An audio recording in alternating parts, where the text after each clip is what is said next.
bienvenidos a otro podcast de Crianza Feliz y Segura con las psicólogas Diala Castro y Mónica Berrocal. Muchas gracias por acompañarnos.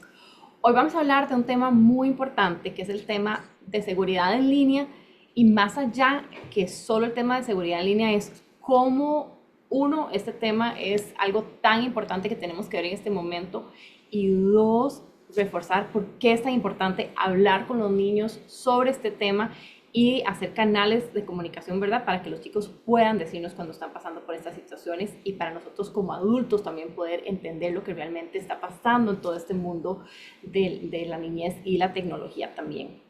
Entonces, queríamos hablar de este tema porque, como sabemos, la tecnología ha cambiado un montón en los últimos años y va a cambiar cada vez más rápidamente. Eh, los jóvenes, por ejemplo, pasan entre 7 a 9 horas en pantallas al día.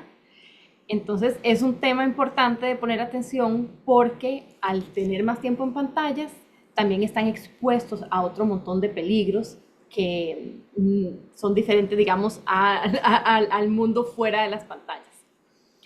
Quería primero preguntarles a Mónica y a Adela un poquito cómo han visto ellas el cambio que ha pasado, digamos, a nivel de desarrollo de niñez, digamos, con la introducción de tanta pantalla y tanta tecnología. Y después vamos a hablar un poquito más ya sobre unos riesgos más específicos. Pero no sé si nos pueden contar un poco qué han visto ustedes, digamos, a nivel personal, a nivel de práctica, cómo ha cambiado el panorama, digamos, tecnológico y de niñez. Bueno, en general este tema ha tenido un gran impacto en muchas áreas diferentes del desarrollo de los chicos, ¿verdad? Uno de los primeros, los más evidentes es la parte de destrezas sociales, ¿verdad? Los chicos cada vez tienen menos tiempo cara a cara de interacción entre ellos, de juego libre, de juego con algún grado de riesgo e improvisación, ¿verdad? Que no tienen cuando están en las pantallas y esto hace que entonces ciertas destrezas de poder conversar cara a cara, de poder sostener una interacción sin interrupciones, poder ponerse de acuerdo, poder resolver problemas en el momento, etcétera, se han visto, son destrezas que se han visto limitadas, ¿verdad? Y estancadas en cierta manera en los chicos y chicas. Después de la pandemia esto fue muy evidente también, donde hubo un incremento aún mayor de la interacción en pantallas y una disminución significativa de la interacción cara a cara, esto se hizo muy evidente. Inclusive en desarrollo físico también hay un impacto, porque los chicos entonces están haciendo menos deporte, están moviéndose menos, están usando menos su cuerpo y están exponiéndose menos a riesgos físicos, ¿verdad? Eh, Cosa que podríamos verla como positiva, ¿verdad? Que se están golpeando menos, se están cayendo menos, esto literalmente está documentado, ¿verdad? Los chicos ahora llegan en menos, hay una menor incidencia de visitas a las salas de emergencia por riesgos físicos, porque están más pegados a las pantallas. Sin embargo, los riesgos físicos son oportunidades de crecimiento importantes y de aprender a sentir dominio sobre situaciones difíciles también, ¿verdad? Si yo me golpeo, significa también que tomé un riesgo, ¿verdad? Que me tiré en una cuesta en bici, que hice cosas que me dan un sentido como de dominio. Lo que pasa es que con esa disminución de actividad física y de tiempo de interacción ha venido también un aumento en problemas de salud mental, ¿verdad? Entonces, la incidencia de automutilación, de depresión, de ansiedad es mucho más alta que antes, entonces están llegando más a los hospitales por temas de salud mental, menos por quebraduras y cortadas, ¿verdad? Por accidentes no intencionados. Y, y esto, ¿verdad? Es algo que está impactando a todas las poblaciones a nivel mundial, no es algo específico de una cultura, sino en general. Eh, ha habido un detrimento grande de la salud mental.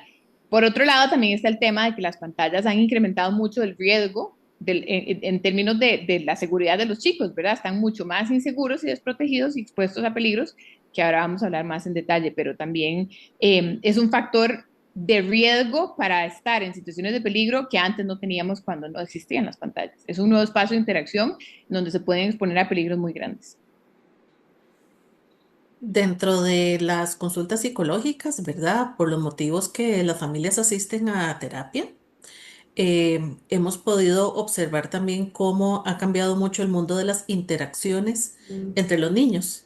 Entonces, por ejemplo, ver fenómenos como cuál es el límite de una interacción sana ¿Cuál es el límite, por ejemplo, que yo tengo que mantener como una amistad y cuando se empiezan a borrar un poquitito como esas fronteras?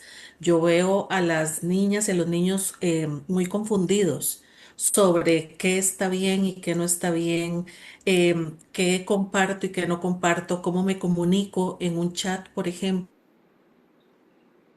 hasta las cosas que se pueden poner y no se pueden poner, por ejemplo, en comunicaciones, ¿verdad? Que establecen grupos de cuarto, quinto, sexto grado con chats grupales, ¿verdad? Que lo que genera típicamente no solo es comunicar, no sé, alguna tarea o alguna cuestión escolar, ¿verdad? Sino que eso va más allá y expone a los chicos a tomar una serie de decisiones para las cuales todavía no están listos, ¿verdad? O el mundo adulto no le hemos entregado como todas las herramientas para que puedan comunicarse, ¿verdad? De una manera mucho más saludable.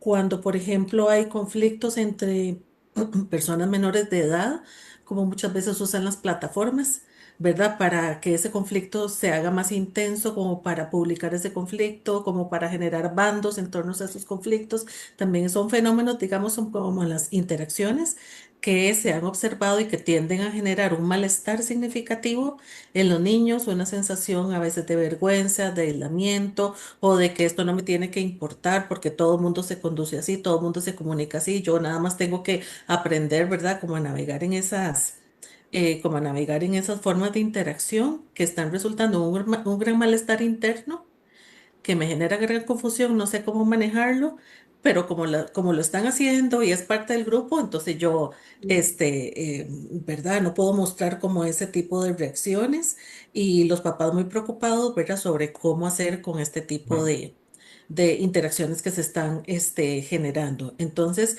creo que se han borrado muchos los límites, ¿verdad? De lo que son las interacciones saludables de aquellas, digamos, que pueden ser interacciones problemáticas, dado que las redes y dado que, ¿verdad? Esta forma de comunicarnos a través de los dispositivos genera muchísimas como vicios, como el anonimato, como la viralización, como que todo lo que se comparte tiende, ¿verdad? Es información de la cual uno pierde, ¿verdad? Como rastreo y pierde control.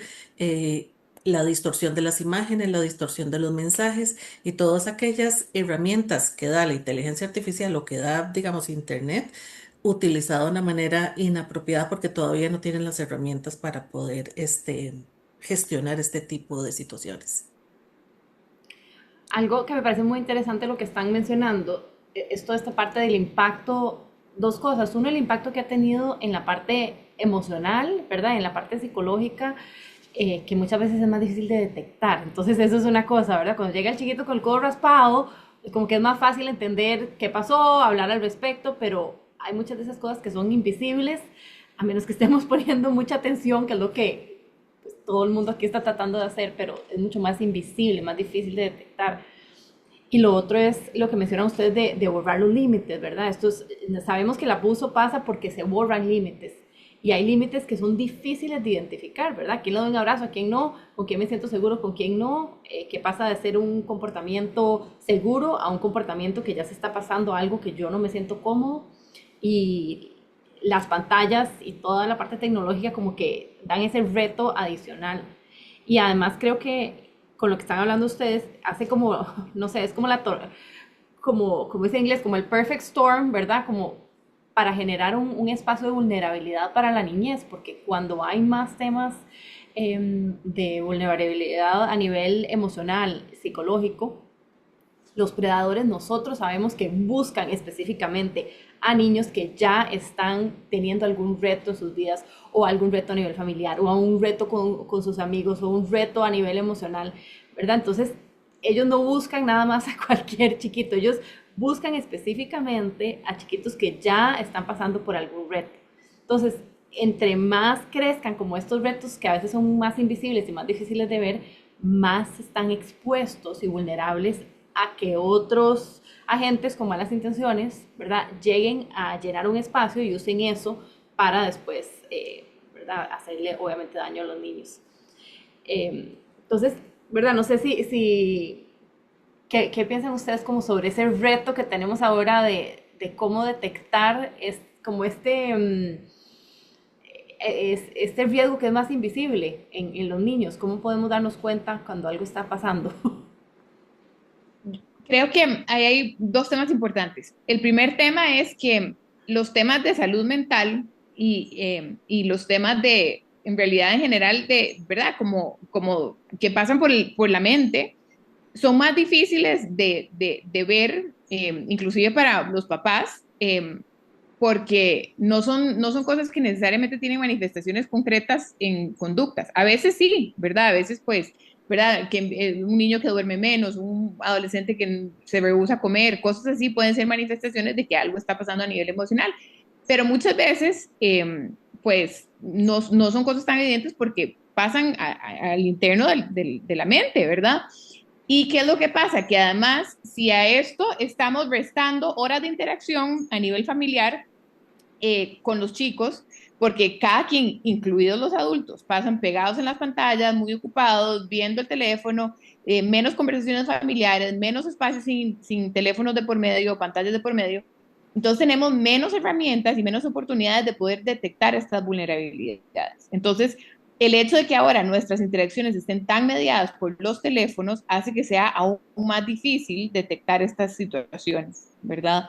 En una familia en donde todo el mundo está pegado al teléfono todo el día y no tienen 15 minutos de conversación sin teléfonos, sin interrupciones en el día, porque a veces así es la realidad de muchas familias, es muy difícil que un papá o una mamá diga algo está pasando aquí, ¿verdad?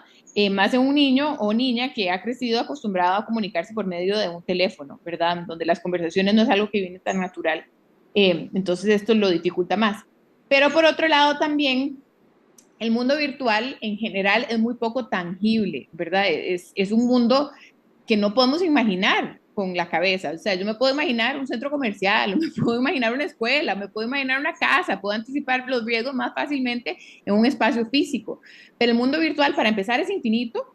Es un mundo que cambia cada segundo, literalmente, cambia a una velocidad que no es en tiempo real, que no es algo que mi cerebro pueda asimilar porque va a un ritmo para el cual no estamos diseñados para asimilar, ¿verdad? Yo puedo ver la construcción de un edificio a lo largo de varios meses, pero en el mundo virtual las cosas cambian mucho más rápidamente, entonces es muy difícil anticipar los riesgos o detectar los riesgos en este mundo por ser totalmente intangible, ¿verdad?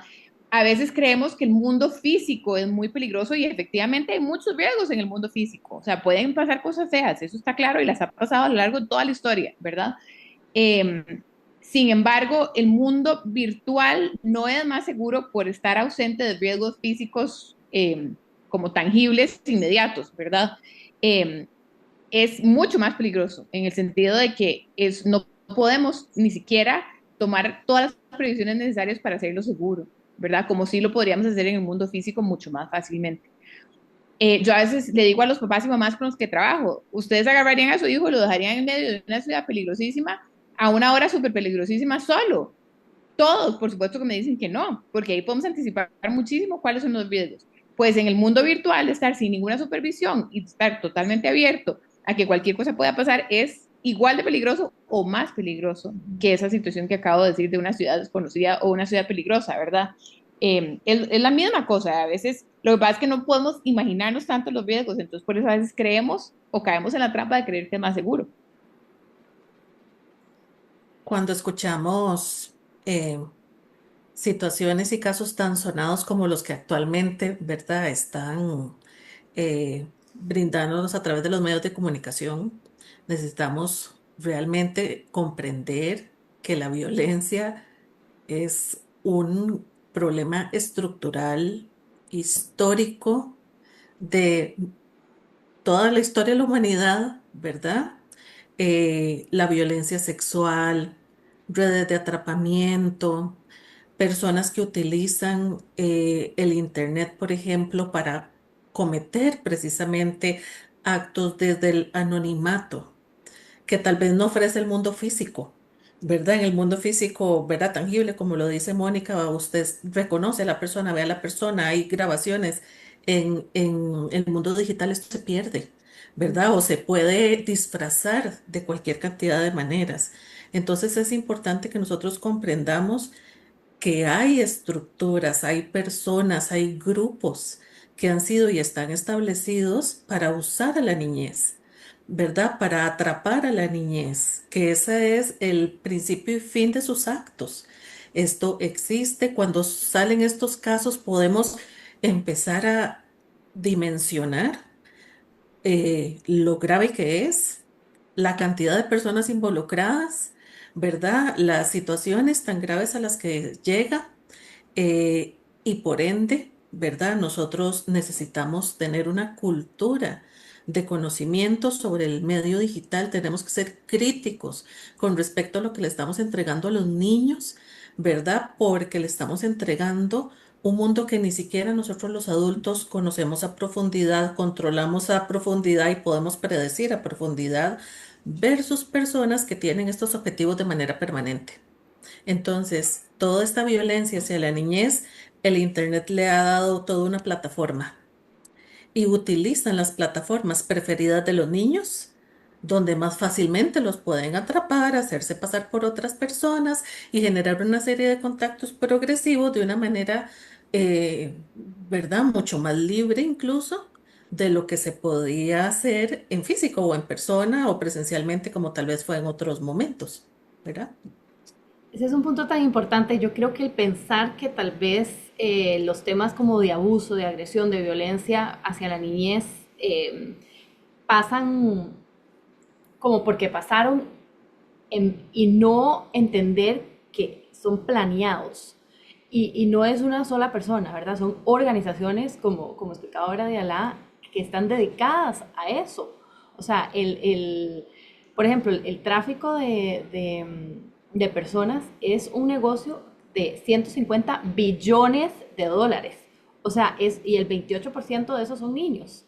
Entonces, ¿verdad? ¿Cómo llega un niño a ser traficado? Y no es un niño nada más que no tiene papás, que está abandonado en un área pobre de la ciudad. No, no, no. O sea, es todo tipo de niños. Entonces, como que entender que sí hay organizaciones e intereses económicos detrás de, ¿verdad? Querer lastimosamente dañar a la niñez es importante porque la forma de prevenir esto es estar más preparados, más alerta, más a la defensa, nosotros los adultos que queremos proteger a la niñez que los que están haciendo lo contrario. Y ahora justamente estamos hablando, uno de los ejemplos es, hay un grupo que se llama 764, es un grupo que tiene más de 20.000 miembros, tienen un panfleto de más de 240 páginas explicando cómo poder manipular a los niños para todo tipo de violencia, de agresión. Y el propósito de este grupo es prácticamente convencer a los niños a que se autodañen o dañen a otras personas y que lo graben, ¿verdad? Entonces tiene como esas dos partes, o sea, la parte del daño y la parte de que es en línea y es grabado y son los mismos niños que ellos convencen que se los hagan a ellos mismos, que siento que es todavía aún, ¿verdad? Más horrorífico, yo creo que lo que uno a veces piensa. Y va desde cosas más pequeñas, igual serias, como de, ¿verdad? Cortarse, de automutilación, hasta matar a su mascota, matar a otra persona, matarse ellos mismos. Entonces, ¿verdad? Como que yo creo que por eso estamos hoy hablando tan apasionadamente de esto, porque es algo que va más allá de las pantallas y afecta no solo la parte emocional y la parte psicológica, que en sí es todo un mundo y muy importante, sino que afecta la seguridad física de la persona, la vida de las personas también. Y una de las cosas que estamos diciendo, ¿por dónde entran? Obviamente van a entrar por donde están los chiquitos, ¿verdad? Entran, no van a ir a buscar chiquitos al bar en la noche donde no hay chiquitos. Están en el mundo virtual, en los juegos donde están los chiquitos, ¿verdad? Como Roblox, Minecraft, Instagram, ¿verdad? Hasta YouTube Kids ha habido todo un tema, ¿verdad? De cómo hacerlo más seguro y creo que ahora han tomado algunas medidas para tratar de eliminar cierto contenido, pero como está diciendo Mónica, es difícil porque es algo que se está generando a cada rato. Y mucho de esto Claro. pasa por medio de chats, ¿verdad? Cuando hay un niño vulnerable, entran a tratar de apoyarlo, ser su amigo, ser su novio, ser su mentor, y terminan dirigiéndolos a un mundo bastante oscuro donde el niño se siente bastante aislado. Ya está aislado por la tecnología, después está aislado por la situación en la que los involucran. Entonces, esa es como una de las preguntas que tenía para ustedes. ¿Cómo hacemos en este mundo donde es como un proceso de aislamiento bastante planificado, ¿verdad? Pero para romper nosotros como adultos protectores, es como ese aislamiento que están tratando de hacer, donde los niños no pueden pedir ayuda, están de pronto atrapados en un mundo del que sienten que no pueden salir y termina teniendo consecuencias muy serias. No sé si tienen algún consejo para el resto de los padres y profesionales que también estamos preocupados por este tema. Claro, yo creo que primero eh, es no minimizar la posibilidad de riesgo, en el sentido de que a veces como adultos, cuando escuchamos esas historias, nos cuesta imaginarnos que un niño que tenemos cercano, que nuestro hijo, nuestro sobrino, nuestro estudiante, va a poder terminar envuelto en una situación así, ¿verdad? Como que a uno le parece como que es demasiado difícil que eso pase o como que antes dirían algo. Sin embargo, estas personas que van haciendo este proceso, ¿verdad? De ir envolviendo a los niños en situaciones peligrosas, son muy estratégicos, por eso lo logran, pero también creo que hay que tener en cuenta que la edad, ¿verdad? La niñez y la juventud son edades de mucha vulnerabilidad, inclusive a nivel neurológico, ¿verdad? El cerebro está en desarrollo y inclusive pensemos nosotros en nuestra propia juventud. O sea, invito a cada persona que esté oyendo esto a pensar en algo que yo hice en mi juventud, que yo no debería haber hecho, que no pensé bien, ¿verdad? Alguna cosa en la que terminé metido que no me debería haber metido, alguna vez que caía a presión grupal, ¿verdad? Y de verdad démonos cuenta que es una etapa en donde estas cosas les pasan a todas las personas, ¿verdad? Y si además están con una persona del otro lado, ¿verdad? Que es experta en envolver a los chicos, cualquier niño es vulnerable, algunos más que otros, sin duda alguna, por sus características o la situación de vida en la que están, pero cualquier niño o adolescente es vulnerable, ¿verdad?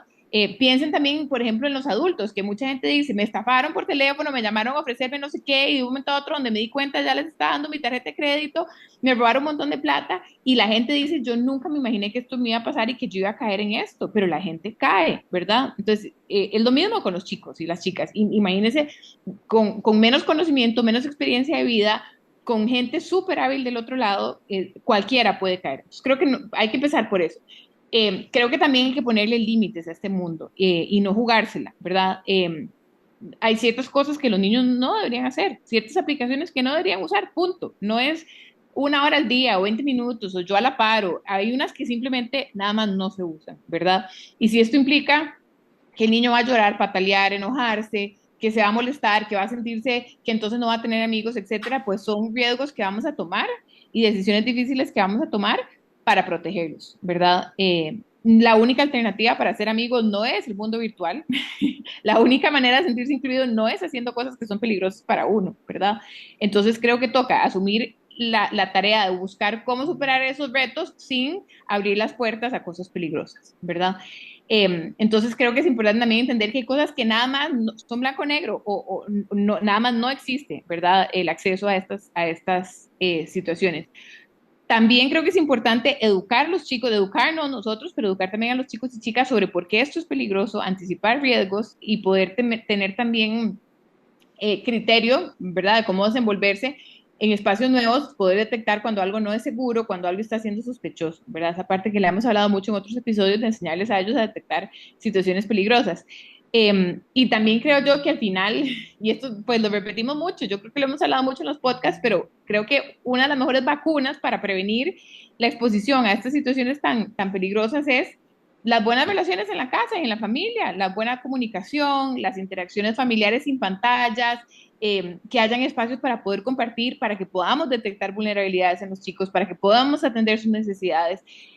Si hay buena comunicación, si hay buenos vínculos a nivel familiar, están mucho menos expuestos a situaciones peligrosas y si las están, es mucho más fácil hacer algo al respecto, que si estamos aislados, que si estamos con situaciones familiares que no trabajamos, que si no tenemos buena comunicación, que si pasamos todos pegados en nuestras pantallas, en nuestro día a día y no nos tomamos el tiempo para estar con la familia. Entonces, al fin y al cabo, creo que todo empieza por lo más básico, ¿verdad? Lo que hemos repetido una y otra vez, la comunicación y los buenos vínculos a nivel de la familia son de verdad que de las mejores cosas que podemos hacer para proteger a nuestros niños de cualquier riesgo, los virtuales o en general, ¿verdad? Siempre hemos hablado en temas de prevención también, que la información sea clara, pero que sea transmitida con un tono correcto. Ujú. Cuando nosotros hablamos de los peligros con los niños, muchas veces lo hacemos muy asustados, muy alarmados y hasta con un tono de advertencia. Vea que si pasa esto, entonces usted tiene que bloquearlo, usted tiene, ¿verdad? Entonces lo hacemos de una manera que genera temor, ¿verdad? Que también genera la sensación, sin que sea la intención, de que si el niño no supo, porque es que en serio que el mundo del digital, ¿verdad? El mundo del internet, el mundo de las redes, etcétera, usted tiene que tomar muchas decisiones en las interacciones. Es un mundo de decisiones constantes y muy rápidas, ¿verdad? Donde, ¿verdad? Como dice Mónica, el desarrollo cerebral todavía no está preparado para eso, pero te expone a eso estando no preparado. Entonces, este tono de advertencia hace que muchos niños lo que puedan experimentar es que se metieron en un problema, que hicieron algo inapropiado, que no hicieron caso, que ahora están metidos en esta situación y para evitar una consecuencia, decepcionar a sus papás, un castigo, etcétera, ¿verdad? Para evitar consecuencias negativas, entonces evitan muchas veces revelar. Es mucho más importante que nosotros abramos el canal de comunicación diciendo que todos estamos aprendiendo a conocer el mundo de Internet, porque creo que todos estamos aprendiendo y cambia tan rápido, ¿verdad? Como dice Mónica, que cada vez tenemos que aprender más herramientas. Em, que todo, por ejemplo, lo que te voy a recomendar, lo que te voy a decir, ¿verdad? Todo lo que vamos a ir comprendiendo sobre este acceso es para cuidarte, es para estar a la par tuya.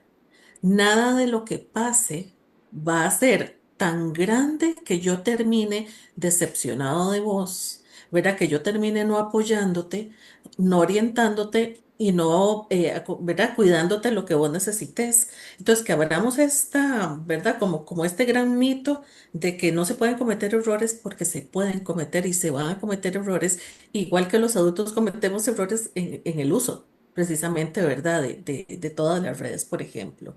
Em, Hablar claramente también de que nosotros vamos teniendo cosas con respecto a la edad y las capacidades que vamos teniendo, porque uno de los grandes retos ahorita es que todos tienen, es que todos usan, es que a todos ya los dejaron, ¿verdad?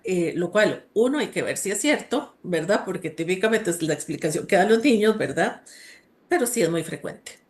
Sí, es muy frecuente que tengamos los 2, 3, 4, 5 versus los 25 que sí tienen dispositivos y acceso, ¿verdad? Y es ir educando, ¿verdad? A cómo es que yo te cuido y que cada edad va a implicar diferentes capacidades y que para la capacidad que yo tengo en este momento, para lo que mi desarrollo necesita, mi cerebro puede hacer, por ejemplo, y lo que es de mayor bienestar para mí en este momento no vas a tener o esta red o el dispositivo o el acceso, ¿verdad? Que todos los niños están pidiendo desde posiblemente muy pequeñitos porque no ven este tipo de circunstancias o riesgos, ¿verdad? Pero sí es muy importante que nosotros podamos como normalizar que es un aprendizaje compartido, que lo que estamos diciendo es para abrir los canales de comunicación, no para generar esta sensación de que hacen algo malo y que aunque suceda algo y tengan mucho miedo y sean amenazados, por ejemplo, nosotros siempre vamos a estar ahí para escuchar y para acompañar, porque eso es lo más importante para nosotros, ¿verdad? Entonces, yo creo que el tono con el que transmitimos esta información va a ser totalmente relevante para abrir los canales de comunicación o más bien, digamos, generar esta reserva en los niños y las niñas. Sí, yo creo que eso que decís, Diela, es muy importante porque muchas veces pasan riesgos y los chicos temen de decirle a sus papás o los adultos que los cuidan porque creen que los van a regañar o van a empezar a prohibirles todo, etcétera. Entonces, esa advertencia de que si en algún momento algo pasa, hiciste algo que no deberías haber hecho, que te pone en peligro, tenés que contarme porque yo te voy a apoyar y te voy a ayudar y te voy a proteger. Es normal que cometamos errores y te voy a ayudar y no te voy a regañar y te voy a ahorcar, ¿verdad? Porque si no, más bien esconden lo que pasó y no los podemos proteger y las tortas terminan siendo más grandes, ¿verdad? También quisiera agregar una cosa importante y es que hay que entender que estas compañías que hacen estos juegos y estos programas y estas plataformas, aplicaciones, no lo hacen con el fin de proteger la salud mental de los chicos y chicas, lo hacen con el fin de hacer dinero, ¿verdad? Lo que quieren es tener muchos usuarios para poder vender mucho a otras compañías, pautas publicitarias en estas plataformas. Y el objetivo es hacer plata, ¿verdad? Entonces tenemos que pensar que aquí nadie está interesado en la salud mental de los chicos y las chicas.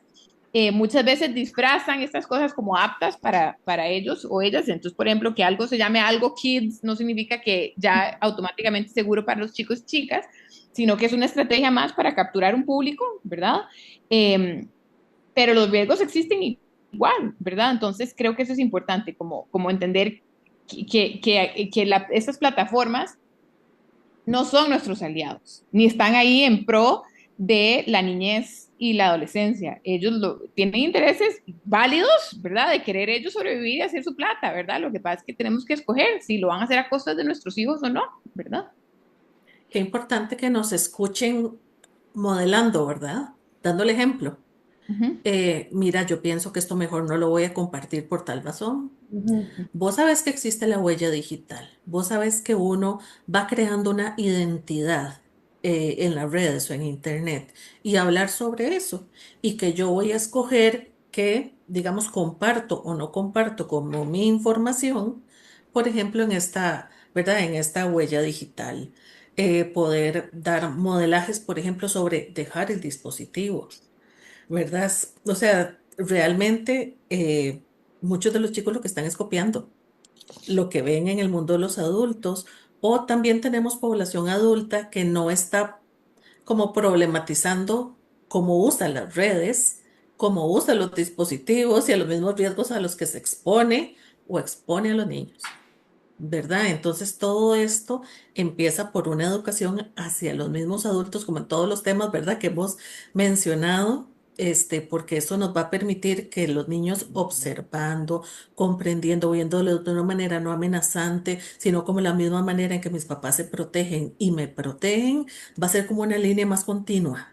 Ah, yo hago todo esto, ¿verdad? Yo tengo todas las libertades y yo, ¿verdad? No, problematizo, tomo decisiones intencionadas y conscientes sobre lo que publico, comparto, etcétera, pero vos sí, ¿verdad? O sea, nosotros necesitamos ser coherentes, porque en esa coherencia es que los niños van a desarrollar mejores prácticas, ¿verdad? Y en lo que hemos mencionado también podemos ser recursos de apoyo confiables para que ellos nos busquen cuando lo necesiten. Y qué importante esa parte de modelar, y yo creo que muchas veces no nos damos cuenta la cantidad de tiempo o la interacción que nosotros mismos tenemos con la tecnología. La otra vez me pasó que andaba con mi mamá y a las 12 nos acabó la batería del celular. Entonces, según nosotras, la primera parte del paseo estábamos compartiendo y un día de compartir, y cuando se nos acabó la batería del celular y pasamos 2 horas sin celular, como que nos impresionamos de la cantidad de tiempo que pasamos en el celular en la primera mitad que creímos que no habíamos pasado. O sea, fue como tan impresionante ver como las conversaciones, el tipo de interacción fue tan diferente al otro tiempo que según nosotras ya estábamos con poco celular, según nosotras era un día de compartir, ¿verdad? Y como adultas, pero me parece como tan interesante esa conciencia que también uno poco a poco hace uno mismo. Y también volviendo un poco al tema que estaban hablando de dimensionar y entender uno como el problema y entender que no solo es como el chiquito que fue el que tomó una mala decisión, sino es que estos mecanismos están hechos para que uno tome la mala decisión, o sea, para que uno lo dirijan por ese camino, ¿verdad? No es como que, ay, es que mi chiquito, mi chiquita, qué responsable. No, no, no, está hecho para que vayan hacia ese camino. O sea, Roblox tiene 75 millones de usuarios activos al día. Quiere decir que si los niños están en Roblox, están expuestos a 75 millones de usuarios. ¿Cuántas Costa Ricas son esas? Muchas Costa Ricas, ¿verdad? Y muchos de esos usuarios están ahí con malas intenciones, chat privados que no podemos monitorear, con panfletos de más de 240 páginas para saber cómo exactamente, ¿verdad?, llegarle al chiquito y manipularlo. Entonces, el otro día hay una experta que me pareció interesante que ella sugería, ¿por qué no empoderamos a los niños a ser parte de la solución? No solo que nos cuenten como víctimas, sino que nos ayuden a cómo hacer la red más segura para el resto de los niños, que nos comuniquen cuando ven algo que puede afectar a otros niños. A veces es más difícil hablar de uno mismo. Y me parece interesante ese comentario que ella hizo. Ella decía, invitemos a los niños a que nos comuniquen cuando, uy, vi esto en esta bla, bla, bla, o pasé esta experiencia que creo que puede ser peligroso para otros niños, creo que esto puede afectar a mis amigos también. Entonces, fue interesante esa observación de cómo invitarlos a comunicar de un espacio tal vez no de tanta, ¿verdad? Por si uno le da pena, se siente mal, se siente aislado, pero más como de empoderarlos a ser parte de reportar algo que puede ayudar a otros niños también. Me pareció interesante ese approach. Claro, no, esto está buenísimo en el sentido de que también una de las cosas que inclusive hablamos en un episodio que grabamos sobre bullying es el poder de los testigos, ¿verdad? Entonces, muy importante empoderar a nuestros chicos a protegerse ellos mismos, pero también a ser buenos testigos activos que van a reportar cosas que ven que sean peligrosas. Mencionaste esto del riesgo, ¿verdad? De que cualquier persona te puede hablar y yo creo que también muchos papás dicen, no, pero yo se lo pongo privado para que solo le hablen los amigos. En realidad, también los riesgos a veces son entre los mismos chicos. Pensemos en nuestras propias juventudes cuando las cosas eran sin pantallas y pasaban cosas muy feas entre los chicos. Los chicos decían cosas muy crueles y ahora con el anonimato o la distancia que genera la computadora o la pantalla, se atreven a hacer cosas que no se atreven a hacer cara a cara. Entonces, en realidad, el hecho de poner algo privado no significa que estoy exento de riesgos. Eso creo que también es importante mencionar. Yo creo que algo que menciona Mónica muy importante es que lo que yo escucho en muchos papás es que todos hemos pasado por cosas así. Es que los chiquillos siempre se molestan. A unos también lo molestaron siendo joven. Y nosotros necesitamos comprender que nosotros a lo largo de la historia hemos aprendido, perdón, a normalizar que molestarse, que el que haya situaciones de humillación, que el que haya burlas pasadas de tono, que el que haya, por ejemplo, conflictos importantes, no debe ser la normalidad. Nosotros no podemos seguir habituándonos a que esas cosas pasan sin construir, ¿verdad? Toda una serie de herramientas y estrategias para que los chicos aprendan a lo que es el buen trato, a lo que es la amabilidad, a lo que es la defensa, digamos, de las individualidades y la privacidad de las personas. O sea, nosotros necesitamos cambiar este lenguaje que ha sido un lenguaje adaptativo porque como eso ni siquiera era visibilizado, no era importante, nosotros aprendimos, ¿verdad?, que situaciones de bullying y ahora cyberbullying, por ejemplo, ¿verdad?, que situaciones, por ejemplo, sistemáticas también en los centros educativos, que ahora lo que tienen una diferenciación es que también se hacen en medios, digamos, en medios virtuales, ¿verdad? O sea, muchas de las cosas que han venido pasando en diferentes épocas ahora tienen un contenido, digamos, o una plataforma que lo puede hacer mucho más grave. Pero eso no quiere decir, digamos, que es que ahora, como hay plataformas, pero es lo mismo. Puede ser que la violencia siga siendo una práctica, pero es una práctica que necesitamos erradicar, que necesitamos conversar, a la cual necesitamos darle estrategias para que vaya disminuyéndose, para que la sigamos visibilizando y podamos seguirla atacando. ¿Verdad? Porque si no vamos a seguir en esta, como en este discurso, en estas adaptaciones y en esta normalización eternamente, ¿verdad? Si no hacemos cosas al respecto y ya tenemos toda la información también del impacto negativo que eso genera inmediatamente en otros procesos de la vida y por toda la vida, en todo el desarrollo vital. Ya tenemos información suficiente para saber lo que eso impacta y también tenemos otras como señales de cómo también ha impactado el mundo de los adultos, pero el mundo adulto no lo sabía, ¿verdad? Entonces, las manifestaciones de violencia, las manifestaciones de diferentes interacciones que no están bien, necesitan ser abordadas. Y yo creo que lo importante y la razón por la que hacemos este podcast es por eso, porque a veces se siente como tan grande este mundo ¿verdad? La seguridad y la protección de la niñez, pero podemos volverlo como a pasos pequeños también. ¿Y qué puedo hacer hoy? O sea, ¿qué puedo hacer hoy? Algún paso pequeño que puede empezar a generar como ese nuevo modelo, ¿verdad? De seguridad en mi familia, en mi casa, en mi escuela, en mi comunidad, ¿verdad? Hoy voy a dejar el teléfono en otro cuarto, no nada más, no lo voy a ver tanto, lo voy a dejar en otro cuarto por un rato, voy a sentarme a hablar con mis niños de algo, voy a yo informarme de alguno de estos temas, voy a hablar en el chat de mis amigas al respecto, voy a pedir consejos, o sea, ¿verdad? A veces uno siente como que son tantas cosas que uno sabe por dónde empezar y yo creo que la idea es empezar por algo, o sea, empecemos por alguna cosa que podamos hacer nosotros, porque esa única cosa puede después tener un impacto tan grande y tan positivo en no solo nuestras vidas, sino en las interacciones, en la comunidad, en el mundo que vivimos también.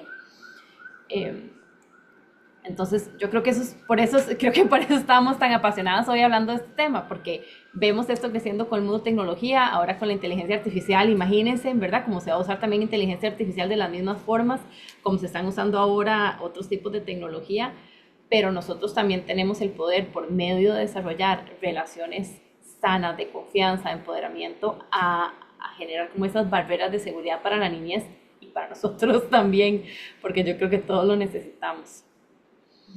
Entonces, bueno, muchísimas gracias a Diala y a Mónica por acompañarnos. Gracias a ustedes por escucharnos. Solo escucharnos ya hace la diferencia, porque ya uno tiene esa información, ya uno va, ¿verdad?, a pensar las cosas diferentes, reaccionar diferente cuando un niño o otro adulto le cuente algo. Entonces, realmente queremos dar las gracias por acompañarnos y nos vemos el próximo mes.